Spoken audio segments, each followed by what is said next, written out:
안녕하세요. 책 읽어주는 재미입니다. 오늘은 지난 시간에 이어 상처받지 않은 영혼입니다. 제9장 마음속 가시 빼내기. 영적 여행은 끊임없는 변화의 여정이다.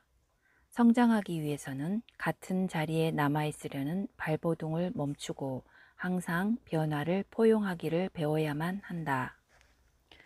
가장 절실하게 요구되는 변화는 문제 해결 방식의 변화이다. 우리는 보통 자신을 보호하는 방식으로 내부의 혼란을 해결하고자 한다. 그러나 자신의 문제를 성장의 촉매로서 품어 안을 때만 진정한 변화가 시작된다. 이 과정이 어떻게 작용하는지를 이해하기 위해 다음 상황을 살펴보자. 신경을 곧바로 건드리는 가시가 팔에 박혀 있다고 상상해 보자. 가시가 건드려지면 극심한 고통이 느껴지기 때문에 이 가시는 정말 심각한 문제다. 잠들면 팔을 움직이게 되니까 잠자기도 힘들다. 사람들이 건드릴 수도 있으므로 그들과 가까이 하기도 어렵다. 나뭇가지가 가시를 건드리기 때문에 숲속을 산책할 수도 없다. 이 가시는 끊임없는 고통의 근원이다. 이 문제를 해결하려면 두 가지 방법밖에 없다. 첫 번째 방법은 가시가 건드려질 때마다 너무나 괴로우니 아무것도 건드리지 못하게 하는 것이다. 두 번째 방법은 그 가시를 빼내는 것이다. 믿든 말든 간에 당신의 선택은 평생을 좌우할 것이다. 이것은 당신의 미래의 토대를 좌우하는 아주 근본적인 차원의 결정이다. 첫 번째 방법이 당신의 삶에 어떤 영향을 미칠지를 먼저 살펴보자. 무엇이 가시를 건드리지 못하게 하기로 마음먹으면 그것은 평생의 중요한 일거리가 된다. 숲속으로 산책을 다니려면 나뭇가지가 팔을 건드리지 못하도록 길가의 가지를 다 쳐내야 할 것이다. 잠을 잘 때는 뒤척이다가 팔을 건드리게 되므로 이에 대해서도 대책을 찾아야 할 것이다. 팔을 보호해줄 장비를 고안해내야 할 수도 있을 것이다.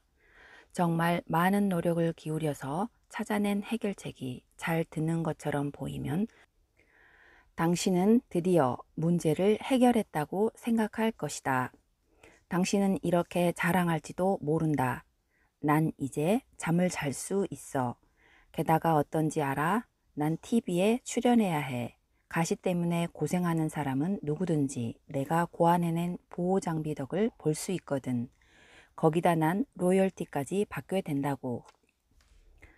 자, 이제 당신의 온 생애가 이 가시를 중심으로 펼쳐지고 있다.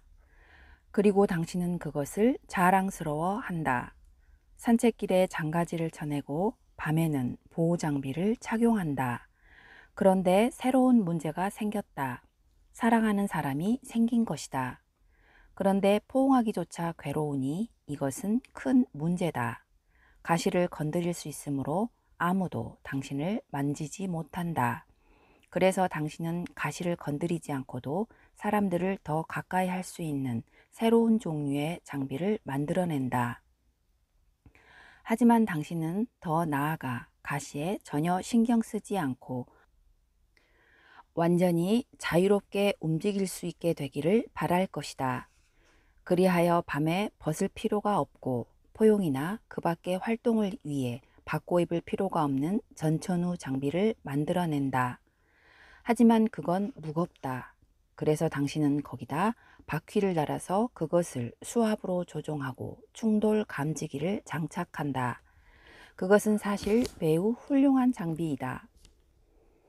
물론 보호 장비가 통과할 수 있도록 현관문은 새로 바꿔야 했다. 그래도 최소한 이제는 당신의 삶을 살 수 있다. 일하러 갈 수 있고 잠잘 수 있고 사람들과 가까이 지낼 수 있다. 그래서 당신은 이렇게 선포한다. 나는 내 문제를 해결했습니다. 나는 자유로운 존재입니다. 나는 가고 싶은 곳에 다 갈 수 있고 원하는 일을 다 할 수 있습니다.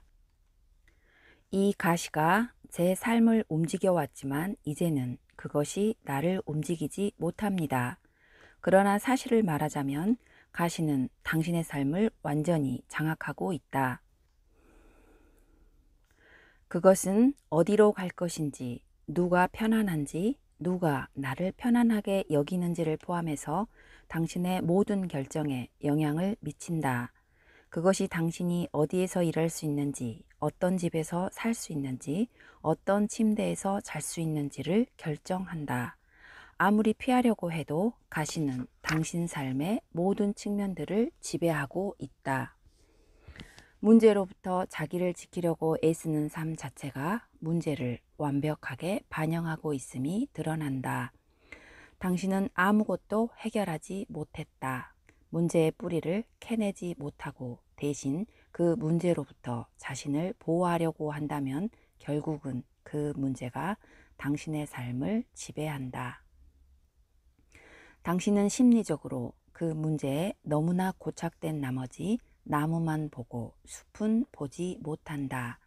실제로 문제의 고통을 최소화했기 때문에 당신은 그 문제가 풀렸다고 느낀다.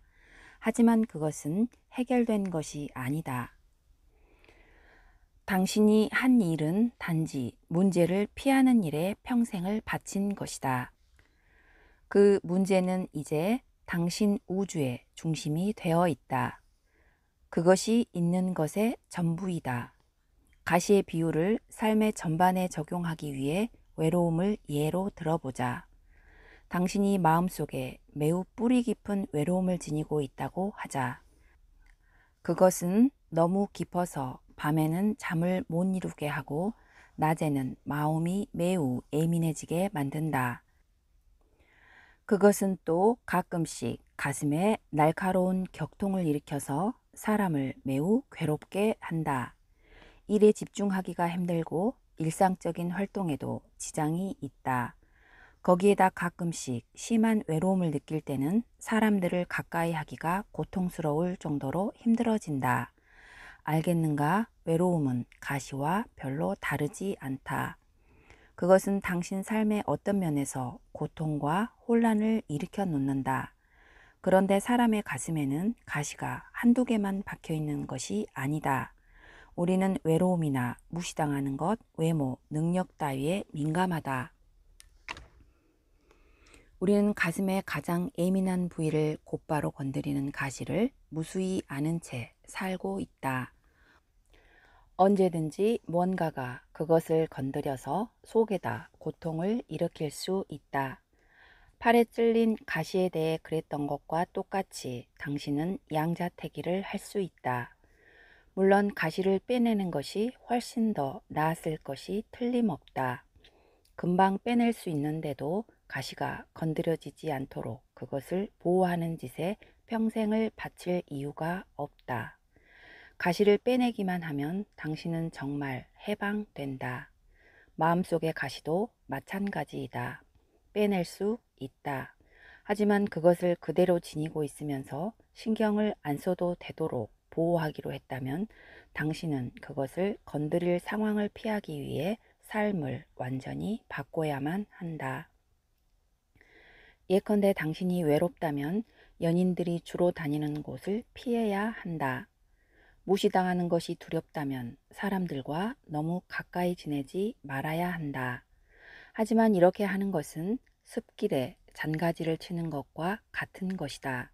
당신은 가지를 건드리지 않도록 삶을 거기에 짜 맞추려 하고 있다. 아프 사례에서는 가시가 밖에 있었지만 이제 그것은 안에 있다. 외로울 때 당신은 어떻게 해야 할지를 몰라서 고민하고 있는 자신을 발견한다. 외롭게 느끼지 않기 위해서 당신은 어떤 말이나 행동을 하는가? 당신은 문제를 제거하는 방법을 찾는 게 아니라 문제로부터 자신을 보호하는 방법을 찾고 있다는 사실에 주목하라. 당신은 이 문제를 상황을 피하거나 사람과 사물과 장소를 방패막이로 이용함으로써 해결한다. 당신은 결국 가시에 찔린 사람과 똑같은 결말에 이를 것이다. 외로움이 당신의 삶을 지배할 것이다. 당신은 당신을 덜 외롭게 해줄 사람과 결혼하고 그것이 정상적이고 자연스럽다고 생각할 것이다. 하지만 그것은 가시를 빼는 대신 그것을 건드려지지 않도록 피하는 사람과 똑같다.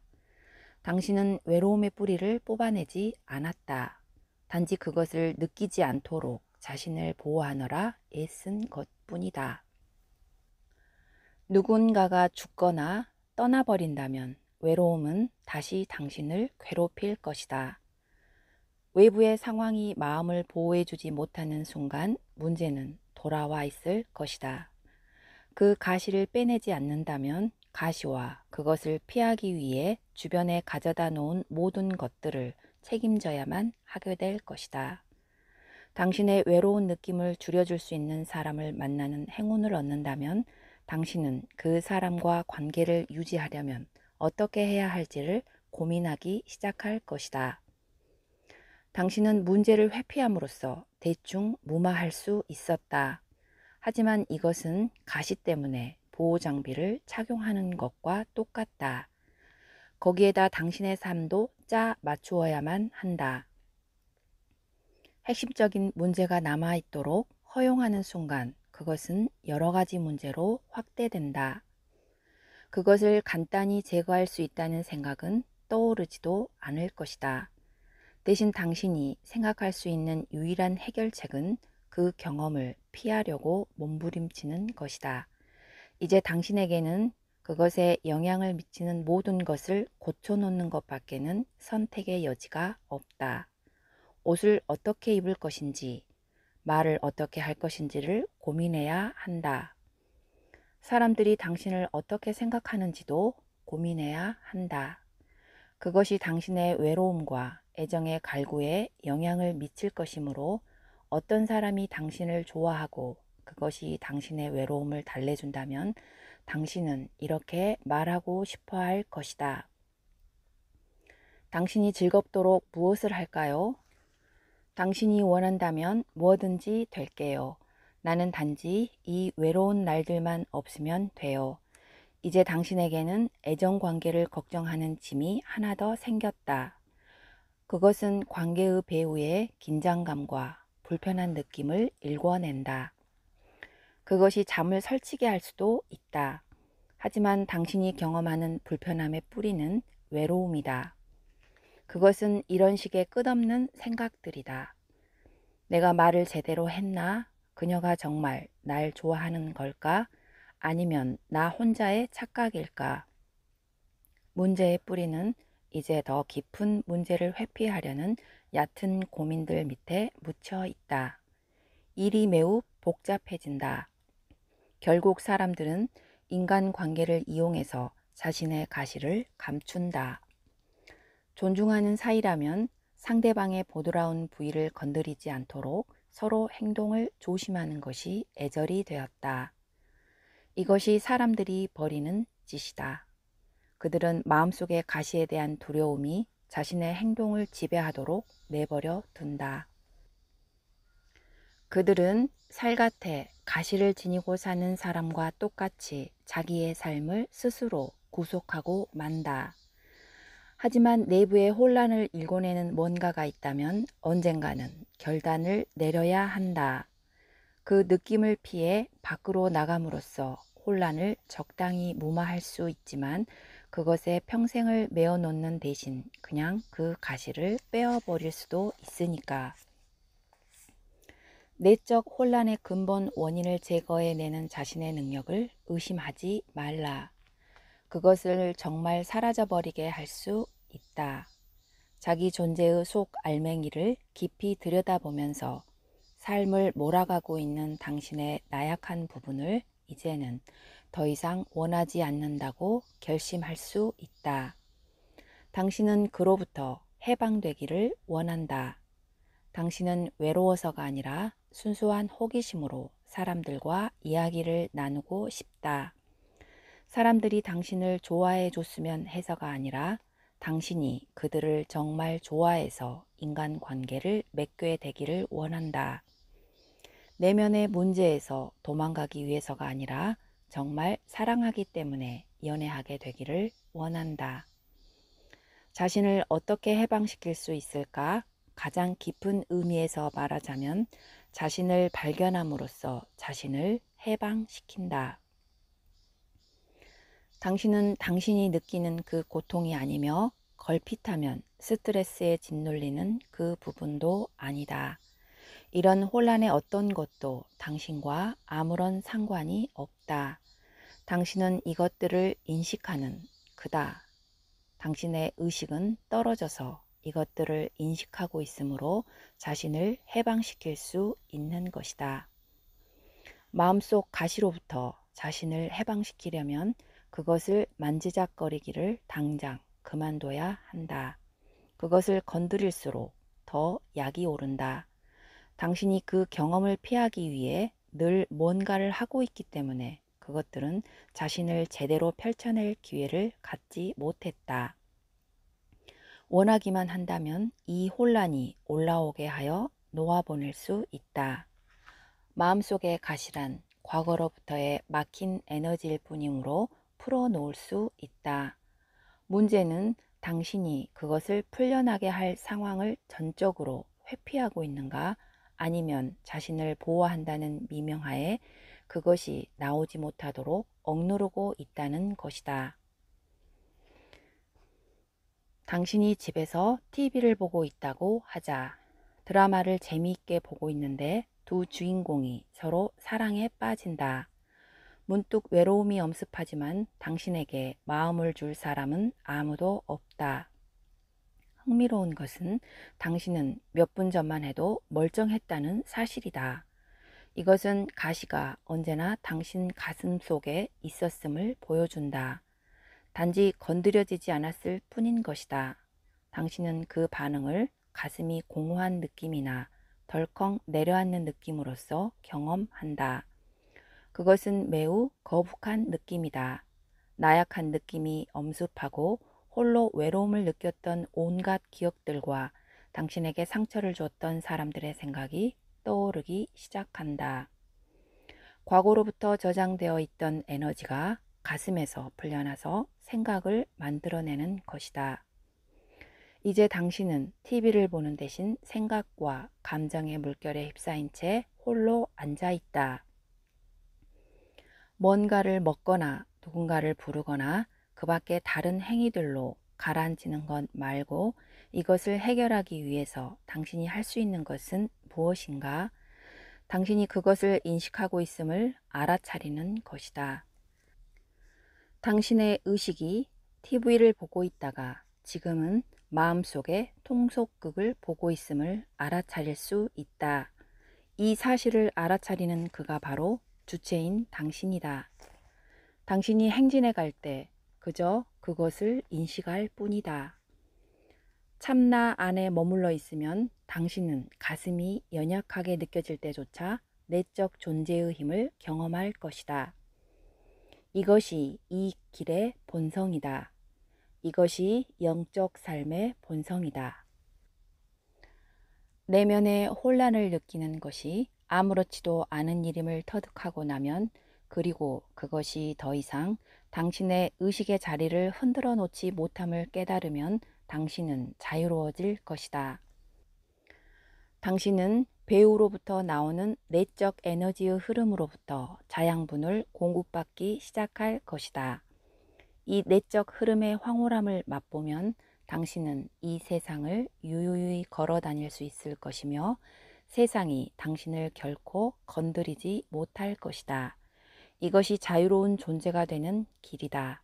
당신은 세상을 초월한다. 15장 조건 없이 행복하기.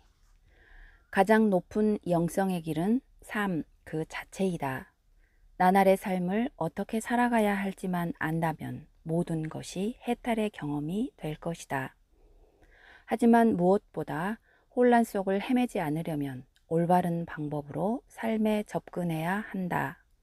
먼저 이 삶에서 선택할 수 있는 것은 단 한 가지밖에 없다는 것을 알아야 한다.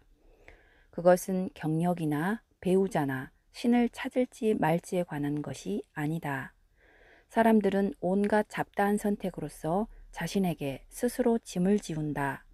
하지만 결국은 그것을 모두 내려놓고 가장 밑바닥의 근본적이고 유일한 선택을 감행할 수 있다. 그것은 다름 아니라 당신은 행복하기를 원하는가, 원하지 않는가이다. 간단하다. 하지만 이 결정을 내리고 나면 인생길이 너무나 분명해진다. 대부분의 사람들은 이 결정을 내릴 엄두를 내지 못한다. 왜냐하면 그것은 자신이 선택할 수 있는 문제가 아니라고 생각하기 때문이다. 어떤 사람은 이렇게 말할 것이다. 글쎄, 그야 물론 행복하기를 원하지요. 하지만 마누라가 집을 나가버렸는걸요. 달리 말해서 마누라가 집을 나가지 않았다면 행복하기를 원했으리라는 뜻이다. 하지만 질문은 그게 아니다. 질문은 아주 단순히 당신은 행복하기를 원하는가, 원하지 않는가이다. 이렇게 단순하게 놓고 생각해보면 그것은 정말 당신이 선택할 수 있는 문제임을 깨달을 것이다.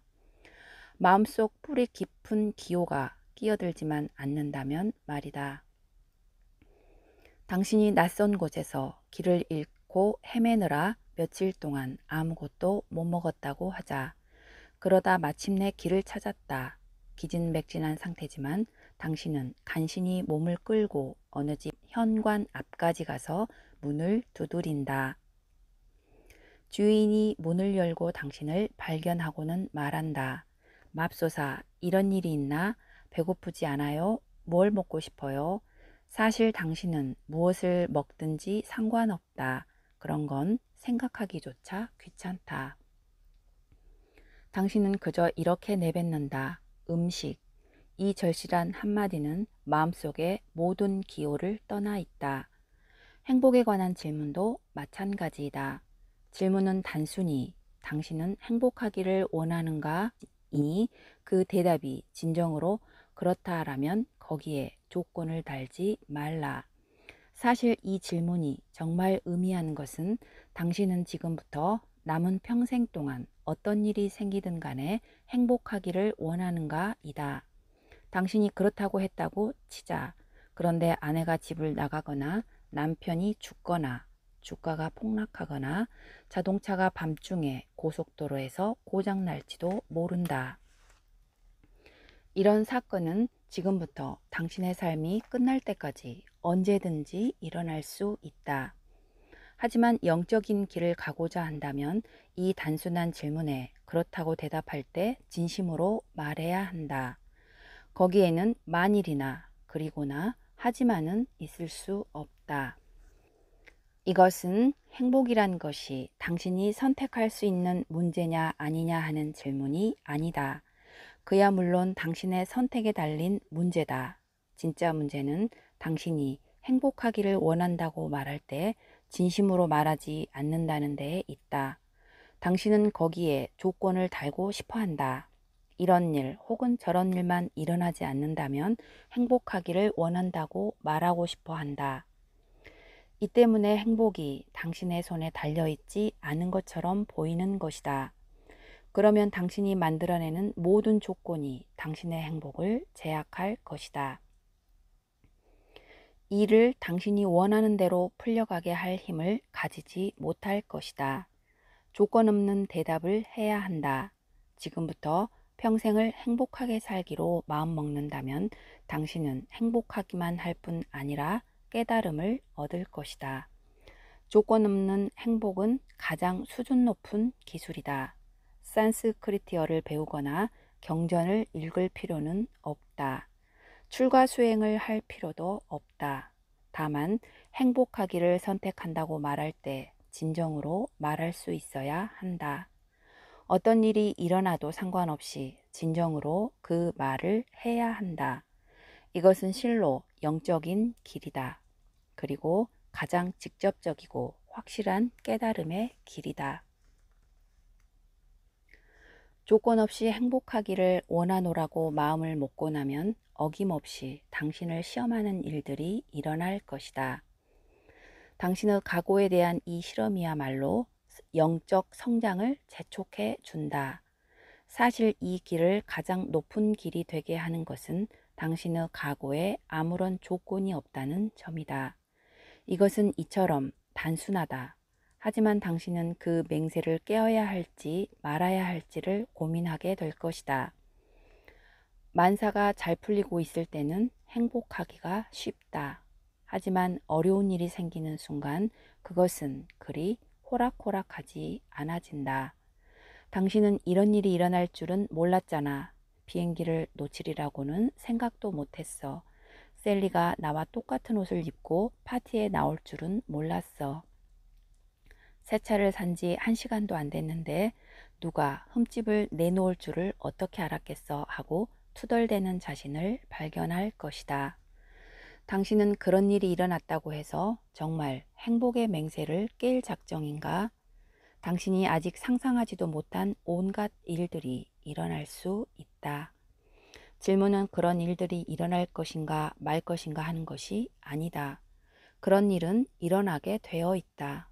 질문은 어떤 일이 일어나든 상관없이 행복하기를 원하는가, 원하지 않는가 하는 것이다. 삶의 목적은 경험을 즐기고 거기서 무언가를 배우는 것이다. 당신은 고생하려고 지구에 태어난 것이 아니다. 비참해지는 것은 아무에게도 도움이 되지 않는다. 당신의 사상적 신조와는 상관없이 당신이 태어났고 또 죽을 것임은 엄연한 사실이다. 당신은 그 사이의 경험을 즐길 것인지 말 것인지를 택해야만 한다. 일어나는 사건들은 당신이 행복할 것인지 말 것인지를 결정하지 못한다.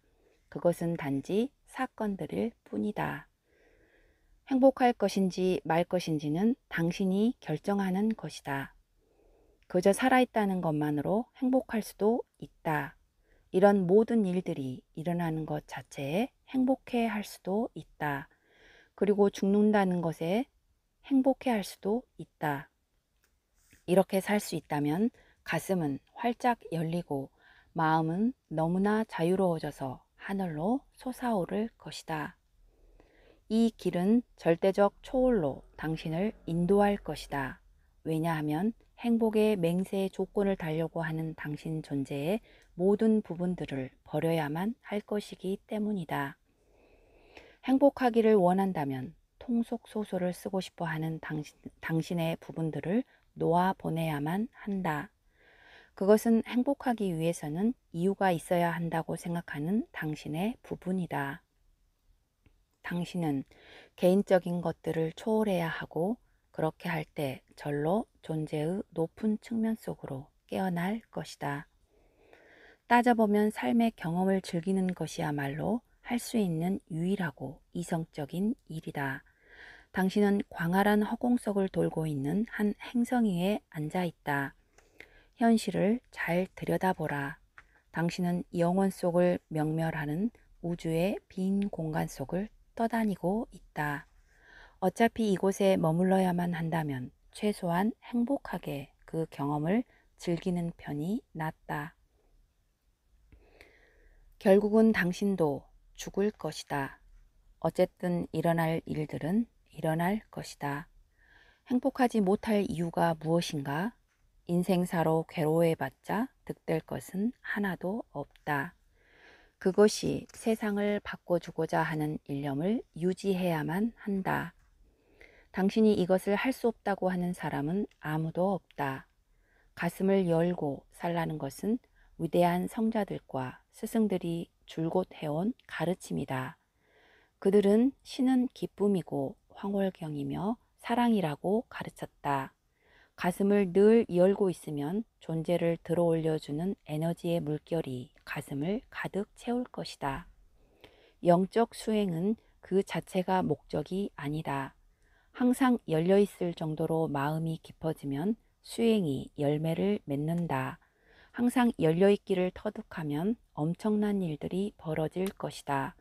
그저 닫지 않기만을 터득하라.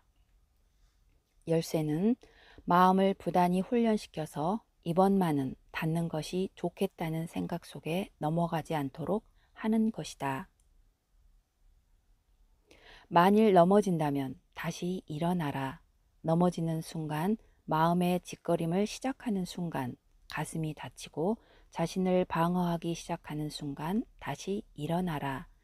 그저 자신을 일으키고 어떤 일이 일어나도 가슴을 닫기를 원하지 않노라고 마음속으로 다짐하라. 당신이 원하는 것은 오로지 평화와 삶의 은미임을 확인하고 다짐하라. 다른 사람들의 행동이 당신의 행복을 좌우하기를 당신은 원치 않는다.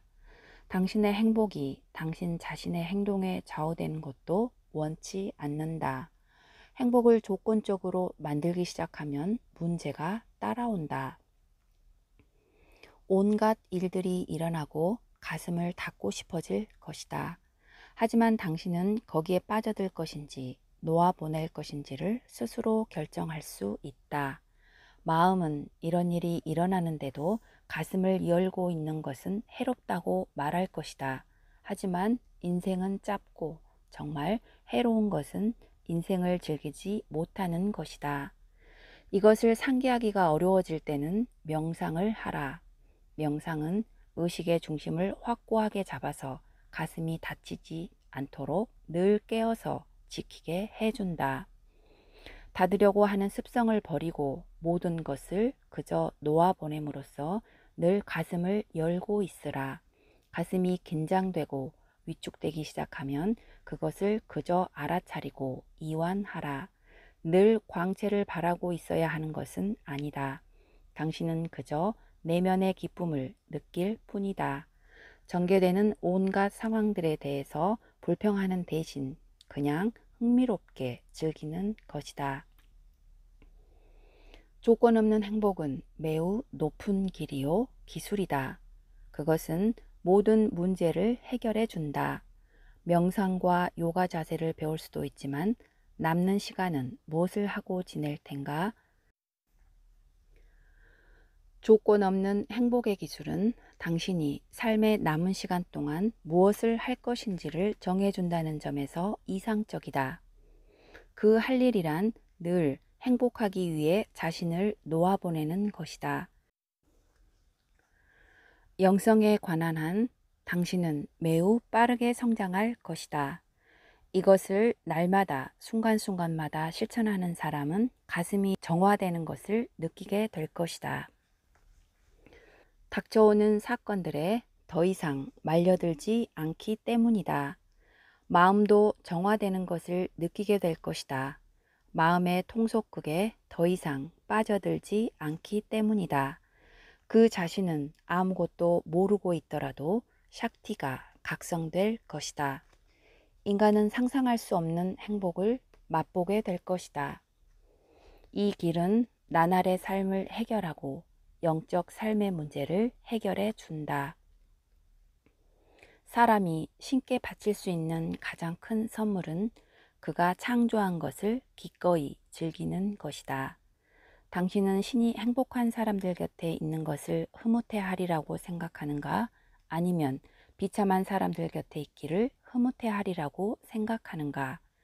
그것을 알기는 어렵지 않다. 당신이 신이라고 상상하고 생각해 보라. 당신은 스스로 경험하고 즐기기 위해 하늘과 땅을 창조했다. 그리고 이제 인간들이 어떻게 지내는지 살펴보려고 내려가고 있다. 맨 처음 만난 인간에게 신이 묻는다. 잘 지내는가? 그는 이렇게 대꾸한다. 잘 지내느냐니 무슨 말씀이십니까? 이곳이 마음에 드냐는 말이네. 아니요, 마음에 안 듭니다. 왜 그런가? 무엇이 잘못됐는가? 저 나무는 5군데나 부러졌어요. 난 저것이 똑바르면 좋겠습니다. 이 사람은 다른 사람과 바람이 났고 저 아이는 전화를 많이 해서 요금이 $100나 나왔습니다. 이 사람은 나보다 좋은 차를 갖고 있고 저 사람은 옷을 이상하게 입어요. 아무튼 모든 게 지긋지긋합니다. 게다가 내 코는 너무 크고 귀는 너무 작아요. 발가락은 또 이상하게 생겼고 이런 게 다 마음에 안 듭니다. 나는 행복하지 않아요. 그럼 동물들은 어떤가? 동물들요? 개미와 모기는 사람을 보니 지긋지긋해요. 짐승들 때문에 밤에는 밖에 나갈 수도 없고요. 그것들이 짖으면서 온데를 돌아다니거든요. 정말 마음에 안 듭니다. 당신은 신이 이런 말을 듣고 좋아하리라고 생각하는가? 신은 말한다. 그대는 날 소비자 불만 처리 상담원으로 아는구먼. 그리고 그는 자리를 옮겨 다른 사람을 만나서 물어본다. 잘 지내시는가? 이 사람은 이렇게 대답한다. 환상적입니다.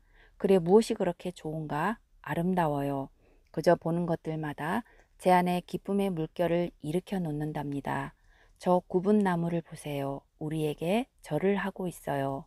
개미가 와서 절을 물어요. 이렇게 작은 생물이 나 같은 거인을 깨물 용기를 가졌다니 참 놀라워요. 자, 신이라면 누구와 함께 있고 싶어 하겠는가? 요가 전통에서 고대로부터 내려오는 신의 이름 중 하나는 사치타난다. 곧 영원한 의식의 지복이다. 신은 황홀이다. 신은 그 이상 더 높을 수가 없다. 신께 가까이 다가가고 싶다면 기뻐하기를 배워라. 어떤 일이 일어나더라도 스스로 행복하고 중심에 남아있는다면 당신은 신을 발견할 것이다. 이것은 놀라운 부분이다. 당신은 물론 행복을 발견할 것이다. 하지만 그것은 당신이 정말 발견하게 될 것에 비하면 아무것도 아니다. 불의 시험을 통과하여 그 어떤 일이 일어나도 마냥 놓아보낼 수 있음을 완전히 확신하게 되면 인간적인 마음과 가슴의 베일이 떨어져 나간다. 당신은 당시를 초월한 것과 맞대면하게 된다. 왜냐하면 당신은 더 이상 당신에게 필요하지 않기 때문이다. 일시적이고 유한한 것을 가지고 실컷 놀고 나면 영원하고 무한한 것에 눈을 뜨게 된다. 그러면 행복이라는 말은 당신의 경지를 묘사할 수 없게 된다. 거기서 황홀경, 지복, 해탈, 열반, 대자유 등의 말이 등장한다.